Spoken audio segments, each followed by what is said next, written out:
ಇಳಿದು ಬಾತಾಯಿ ಈ ಅಭಿನಂದನ ಗ್ರಂಥದ ಒಂದು ಸಾರ ರೂಪದ ಪರಿಚಯ.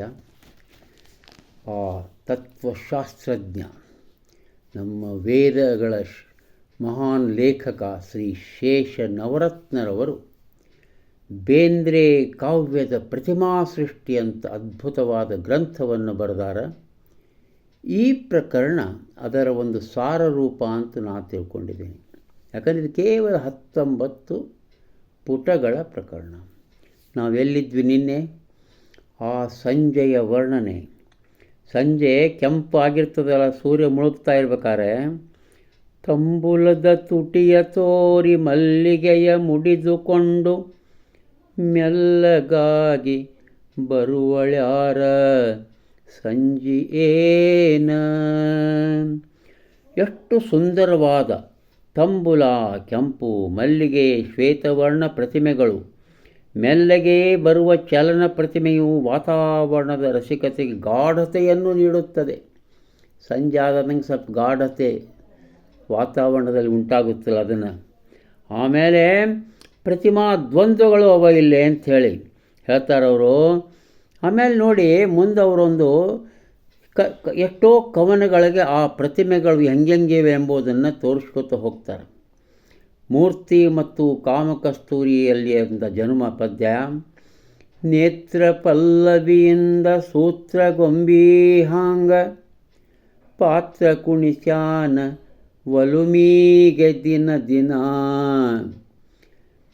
ಜಾತಿಯನಿಸಿತ್ತ ಜನುಮವು ಬಾತುಗೋಳಿ ಹಾಂಗ ಚಾತಕದ ಜಾತ್ಯಲ್ಲ ನಾತ ನೀರಾಗ ಅದರಾಟ. ಇದರೂಟ ಮೀಸಲಳಿಯದ ಮಳೆಯಾಗ. ಒಲುಮೆ ಕಿಚ್ಚು ಎಂಬುವಂಥ ಕವನದಾಗಿನ ಪದ್ಯ ಇದು. ಮುಂದಿನ ನೋಡ್ರಿ ಎಷ್ಟು ಚಂದದ ಸಂಸಾರ ಅಂತ ಒಂದು ಕವನ. ಮಾತೆಲ್ಲ ಮುತ್ತಿನ ಎಳಿ, ಮಾತೆಲ್ಲ ಮುತ್ತಿನ ಎಳಿ, ಜೇನಿನ ಥಳಿ, ಹಿಗ್ಗಿನ ತೊಳಿ. ಎಷ್ಟು ಸುಂದರವಾದ ಪ್ರತಿಮೆಗಳು! ಇಷ್ಟು ಸುಂದರವಾದ ಕಾವ್ಯದ ಚರಣಗಳನ್ನು ಆಸ್ವಾದಿಸಿ ಸವಿಯಬೇಕೇ ಹೊರತು ಬರಿದೇ ವಿವರಿಸಿದರೆ ಸಾಲದು. ಇದು ವರಕವಿ ಬೇಂದ್ರೆ ಪ್ರತಿಭೆಯ ಲೋಕೋತ್ತರ ಸಾಮರ್ಥ್ಯಕ್ಕೆ ಸೂರ್ಯ ಸಾಕ್ಷಿಯಾಗಿದೆ.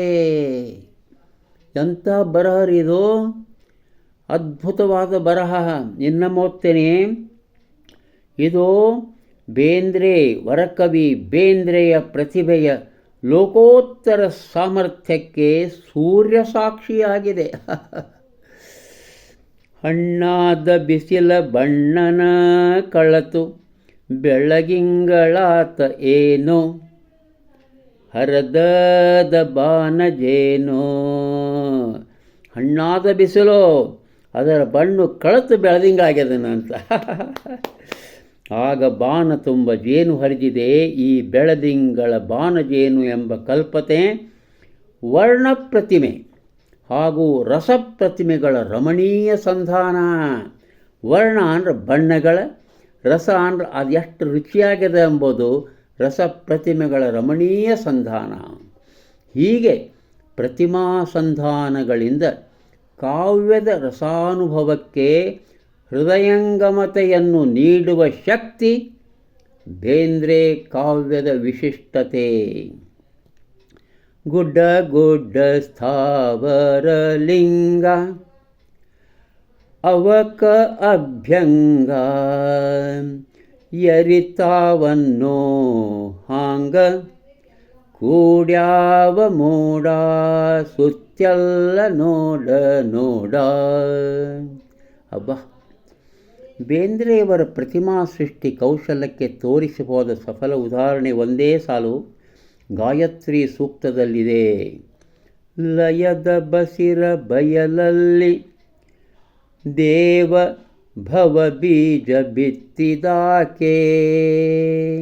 ಇನ್ನೊಮ್ಮೆ ಹೇಳ್ತಾನೆ, ಲಯದ ಬಸಿರ ಬಯಲಲ್ಲಿ ದೇವ ಭವ ಬೀಜ ಬಿತ್ತಿದಾಕೆ ಎಂಬಲ್ಲಿ ಬರುವ ಸುಂದರ ಪ್ರತಿಮೆಗಳು, ಇಮೇಜಸ್, ಅಧ್ಯಾತ್ಮದ ದೈವೀ ಭಾವಕ್ಕೆ ಸಂವಾದಿಯಾಗಿವೆ. ಮುಂದೆ ಬರ್ತಾರ ಶ್ರೀ ಶೇಷ ನವರತ್ನರವರು. ಆ ಅದ್ಭುತವಾದ ಕವನ ಸಂಕಲನ ನಾಲ್ಕು ತಂತಿ ವರಕವಿ ಶ್ರೀ ಬೇಂದ್ರೆಯವರಿಗೆ ಜ್ಞಾನಪೀಠ ಪ್ರಶಸ್ತಿಯನ್ನು ಕೊಡುವಾಗ ಇದನ್ನು ಉದಾಹರಿಸ್ತಾರೆ ಅವರು, ಈ ಅದ್ಭುತವಾದ ಗ್ರಂಥವನ್ನು.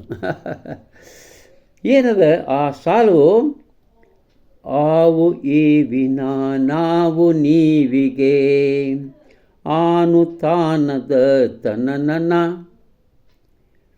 ನಾನು ನೀನಿನ ಈ ನಿನಾನಿಗೆ ಬೆನೆ ಏನೋ ಜಾಣಿನ ಚಾರು ತಂತ್ರಿಯ ಚರಣ ಚರಣದ ಘನ ಘನಿತ ಚತುರ್ಸ್ವನ. ಅಬ್ಬಾ, ನಮ್ಮ ಶೇಷರತ್ನವ್ರು ಎಷ್ಟು ಚಂದ ಅದರದ್ದು ಒಂದು ಇದನ್ನು ಮಾಡ್ಯಾರ ಅಂದ್ರೆ, ನಾನು ತಂದೆ, ನೀನು ತಾಯಿ, ಆನು ಇವರಿಬ್ಬರ ಆಧಾರವಾಗಿ ಬರುವ ಮಗು ತಾನು ಎಂಬುದು ಶುಭಂ ಎಂಬುವ ಪರಮಾತ್ಮ ಶಕ್ತಿ ಸಮಷ್ಟಿ ಪ್ರಜ್ಞೆ. ಈ ನಾಲ್ಕು ತಂತಿಗಳ ಶ್ರುತಿಯು ಮೇಳೈಸದಿದ್ದರೆ ಬದುಕಿನಲ್ಲಿ ಅಪಸ್ವರ ಉಂಟಾಗುತ್ತದೆ. ಇಲ್ಲಿ ಬರುವ ತಾಯಿಯು ಜೀವನದಲ್ಲಿ ಧರ್ಮತತ್ವವನ್ನು, ತಂದೆಯು ಅರ್ಥತತ್ವವನ್ನು, ಮಗುವು ಕಾಮತತ್ವವನ್ನು, ಪರಮಾತ್ಮನ ಶುಭದ ಸಮಷ್ಟಿಯಾದ ತಾನು ಮೋಕ್ಷ ತತ್ವವನ್ನು ಪ್ರತಿನಿಧಿಸುತ್ತಾರೆ. ಧರ್ಮಾರ್ಥ ಕಾಮ ಮೋಕ್ಷಗಳ ಈ ಜೀವನ ರಂಗದಲ್ಲಿ ನಾಲ್ಕು ತಂತಿಗಳ ಸ್ವರ ಮೇಳದೆಂದುದ್ಭವಿಸುವ ಜೀವನ ಸಂಗೀತವು ದೇವ ಜನ್ಮದ ನಾಂದಿಯನ್ನು ಹಾಡುತ್ತದೆ. ಹೀಗೆ ಈ ಅಧ್ಯಾತ್ಮ ಭಾವವನ್ನು ವೀಣೆಯು ಪ್ರತಿಮಿಸುತ್ತದೆ. ಪರ, ಪಶ್ಯಂತಿ, ಮಧ್ಯಮ ಮತ್ತು ವೈಖರಿ ಎಂದಿರುವ ವಾಕ್ಶಕ್ತಿಯ ನಾಲ್ಕು ನೆರೆಗಳನ್ನು ಈ ಪ್ರತಿಮೆ, ಯಾವುದು, ನಾಲ್ಕು ತಂತಿಯ ಕವನದಲ್ಲಿರುವ ಶಬ್ದಗಳು ಸಮರ್ಥವಾಗಿ ಧ್ವನಿಸುತ್ತವೆ ಅಂತ ಹೇಳ್ತಾರೆ. ಅದ್ಭುತವಾದ ಬರಹ ಅಲ್ಲ, ಅದ್ಭುತವಾದ ಬರಹ ನೋಡಿ. ಆವು ಈವಿನ ನಾವು ನೀವಿಗೆ ಆನು ತಾನದ ತನನನ ನಾನು ನೀನಿನ ಈ ನಿನಾನಿಗೆ ಬೇನೆ ಏನೋ ಜಾಣಿನ ಚಾರು ತಂತ್ರಿಯ ಚರಣ ಚರಣದ ಘನ ಘನಿತ ಚತುರ್ಸ್ವನ. ಅದ್ಭುತವಾದ ಈ ಹಾಡಿನ ಈ ನುಡಿಯ ಒಂದು ವಿಶ್ಲೇಷಣೆಯನ್ನು ಅದ್ಭುತವಾಗಿ ನಮ್ಮ ಶ್ರೇಷ್ಠರಾದ ಶೇಷ ನವರತ್ನರವರು ಮಾಡ್ಯಾರ. ಒಂದು ಸರಿ ಬಿಟ್ಟು 10 ಸರಿ ಓದಿದ್ರೆ ಇದು ಭಾಳ ಚೆನ್ನಾಗಿ ಅರ್ಥ ಆಗ್ತದೆ. ಎಷ್ಟೋ ಸಲ ಅಂತಾರೆ 4 ತಂತಿಯ ಕವನಗಳು ನಮ್ಗೆ ಅರ್ಥ ಆಗಿಲ್ಲ ಅಂತ, ವಿಶೇಷವಾಗಿ ಈ ನುಡಿ.